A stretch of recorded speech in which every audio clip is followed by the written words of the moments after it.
Entre una medicina y un veneno hay solo unas gotas de distancia. Los venenos son sustancias presentes en la naturaleza. Las plantas y los animales los poseen como un secreto elixir que ha sido mitificado por la literatura y son parte de la inmortalidad de muchas historias. Hay envenenados y envenenadores, pero además hay unos que están relacionados con el arte. Y vamos a ver quiénes son.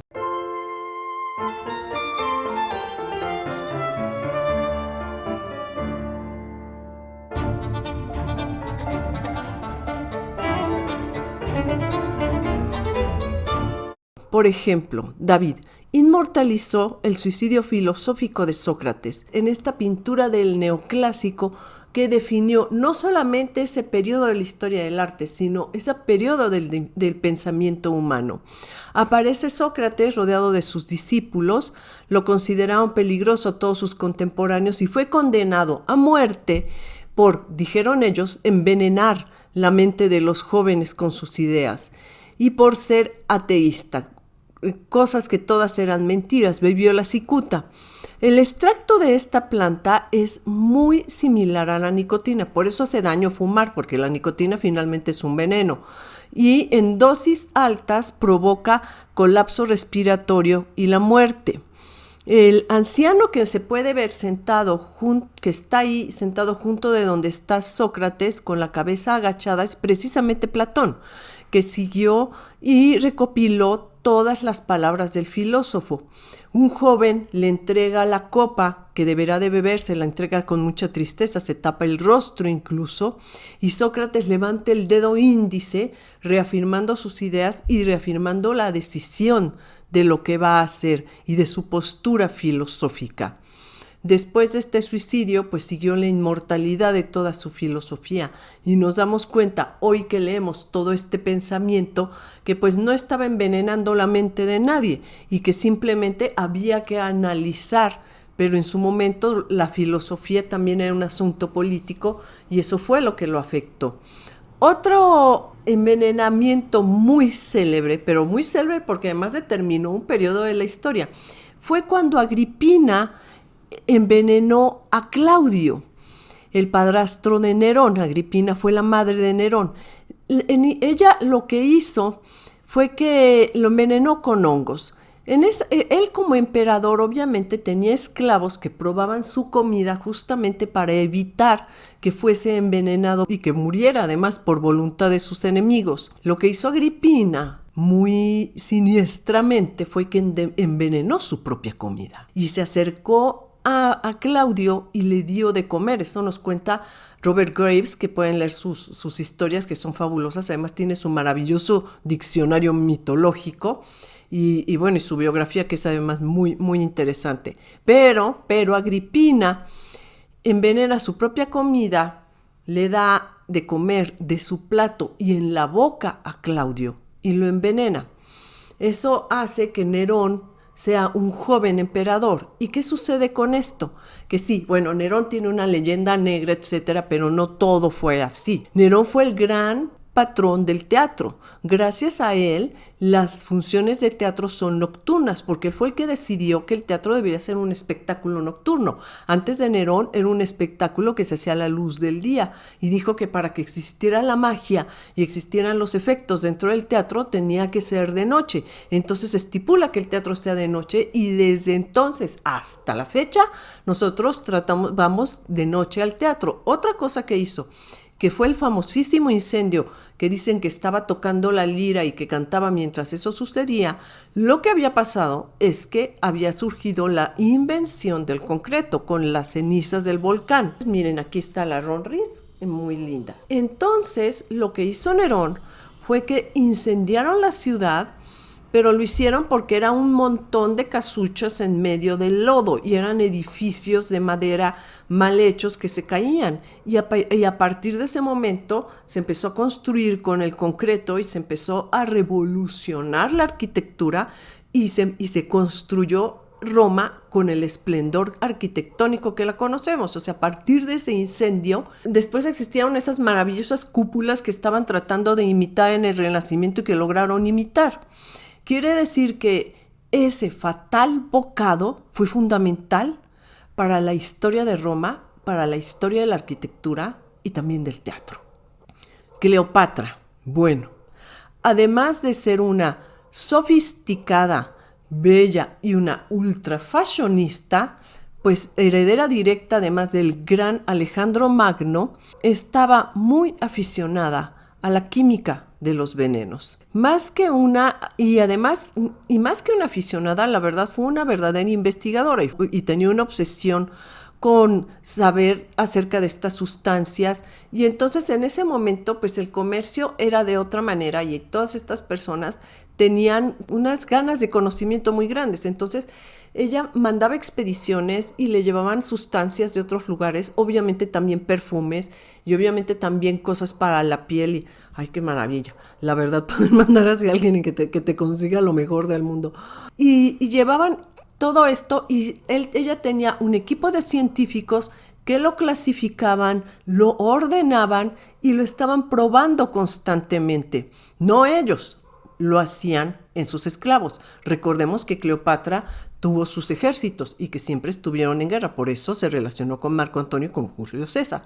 Bueno, pero entonces tenían a todos esos esclavos que eran prisioneros de guerra, y con ellos probaba los venenos, como podemos ver en este cuadro del siglo XIX de Alexander Cabanel, donde se ve cómo ella está viendo, cómo observando las reacciones de los esclavos con los venenos. Se los hacía beber para ver con cuánta cantidad, con cuántas gotas era suficiente para que o murieran o tuvieran ciertas reacciones. También se los aplicaban en la piel, etcétera, para tener perfectamente clasificado cómo funcionaban estos venenos. ¿Por qué lo hacían? Porque los venenos finalmente pues eran un camino para solucionar muchos problemas políticos, como lo veremos con otros famosos. Pero además también porque era parte de la investigación científica de ese momento, y porque entre un veneno y una medicina pues hay, ya les dije, unas gotas de distancia.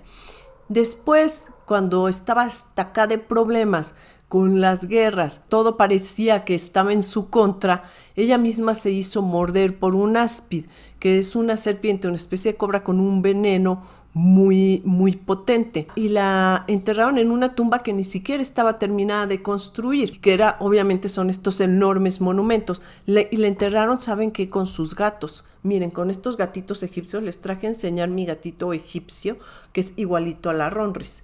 La enterraron con sus gatos y con sus joyas y sus tesoros, y ¿saben qué? También con sus venenos. Quiere decir que hasta allá se hizo acompañar por esas sustancias en las que tanto investigó. Otro famoso envenenado, pues, fue Napoleón. Napoleón, desde que fue en sus cartas durante el exilio de Santa Elena, ya como un preso político, siempre estuvo mencionando que su doctor, que era un doctor que además le habían asignado ahí los ingleses y que él despreciaba y se llevaba bastante mal, pues ya el único futuro que le quedaba ahí, aparte de padecer el clima y sembrar sus naranjos, porque amaba los cítricos y amaba los naranjos y era la única de las pocas comidas que él disfrutaba, era pues estar viendo al doctor, porque tenía muchas enfermedades, padecía del hígado en ese momento y tenía un enorme malestar. Napoleón debe haber sido un tipo que pues se había educado en el ejército, había hecho ejercicio, había estado siempre montando, se convirtió en un hombre muy obeso y sufrió muchísimo de salud ya ahí. Entonces, cuando le hicieron la autopsia, vieron que había muerto de cáncer en el estómago, pero tenía arsénico también en el cabello. Entonces, ya de ese hombre que pintó David cruzando los Alpes en ese caballo, que toda esa puesta en escena es parte de la imaginación de David, pero además es parte de la construcción de la imagen de un héroe, con él señalando el camino. De ese hombre no quedaba nada, fue un preso, y un preso que, según las investigaciones y muchísimos de sus biógrafos, vivió víctima de su cuerpo y de ese médico del que él decía constantemente: me está envenenando. Otra envenenadora muy famosa. Bueno, fue famosa, pero fíjese que no se le conoce ningún envenenado. Y esa fue Lucrecia Borgia. Y los Borgia les hicieron también muy mala fama histórica e histérica.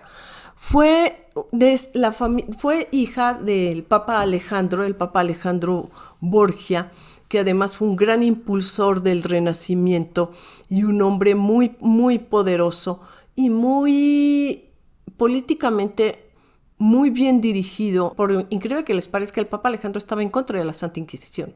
Decía que la Santa Inquisición iba a hacer muchísimo daño, incluso culturalmente. Pero tenían muy mala fama porque sabían acabar muy rápidamente con sus enemigos. Y de esa mala fama la compartió mucho Lucrecia, que decían que llevaba un anillo en el que siempre tenía veneno y que lo suministraba a sus enemigos constantemente. Ese anillo es como este que yo tengo, miren, tiene un compartimiento allí. Yo no guardo veneno, yo aquí guardo la verdad, porque es así de pequeña. En cambio, los que sí eran asesinos, pues eran sus hermanos y muchísima gente de la que ellos se rodeaban, porque políticamente en ese momento las cosas eran muy violentas y se resolvían no en negociaciones y no con diplomacia, se resolvían con crímenes, que es una de las cosas que ya quedó como parte de la estructura de la mafia que sobrevive hasta ahora. Pero en ese momento se dijo, y de las biografías que yo he leído de Lucrecia, es que tenía sus propios envenenadores. Pero eso era una cosa que sucedía en el Renacimiento. María de Medici nace en Florencia y se va a Francia para casarse con el rey de Francia. Como reina de Francia consorte, le decían la banquera, porque se fue con una dote de 600,000 escudos de oro. María de Medici se lleva a Francia no solo a su perfumero personal, que le decían René el Florentino, que en realidad es Renato en italiano, se lleva que era su perfumero personal y era su envenenador personal.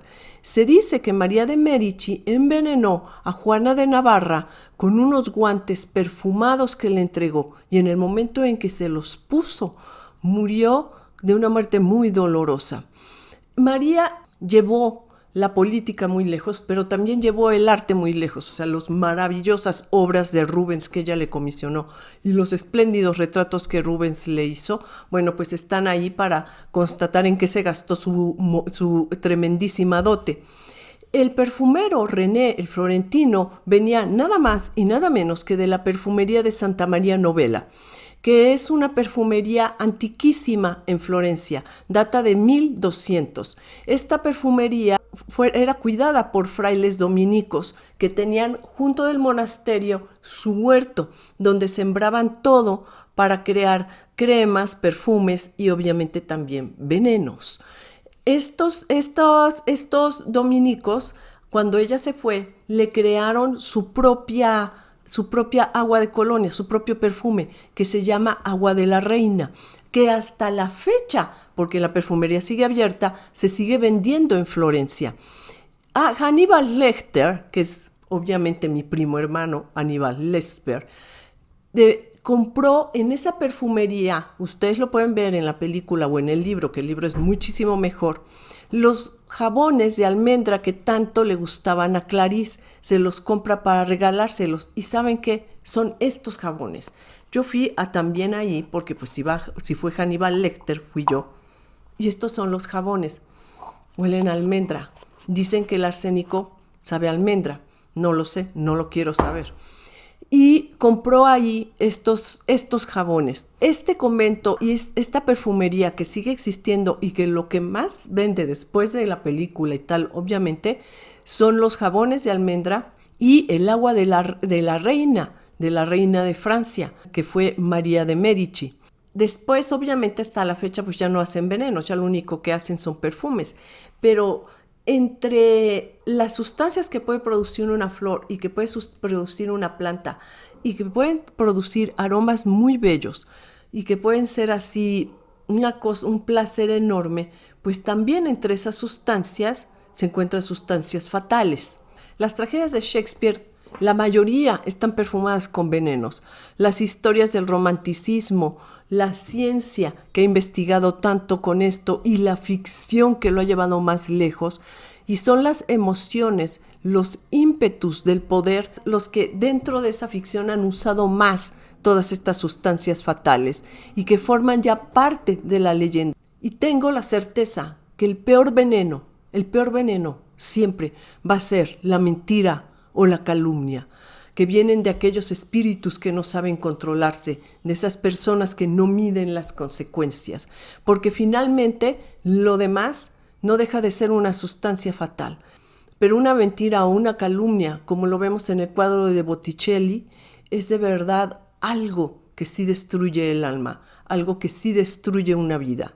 Y eso va más allá de la leyenda de un veneno, va más allá de todo lo que nosotros podamos ver que puede haber atrás de esas sustancias, porque creo que nada más el hecho de pensar ya nos da algo que está afectando terriblemente al espíritu. Así que es en la ficción en donde podemos nosotros contemplar cosas que no debemos contemplar en la realidad.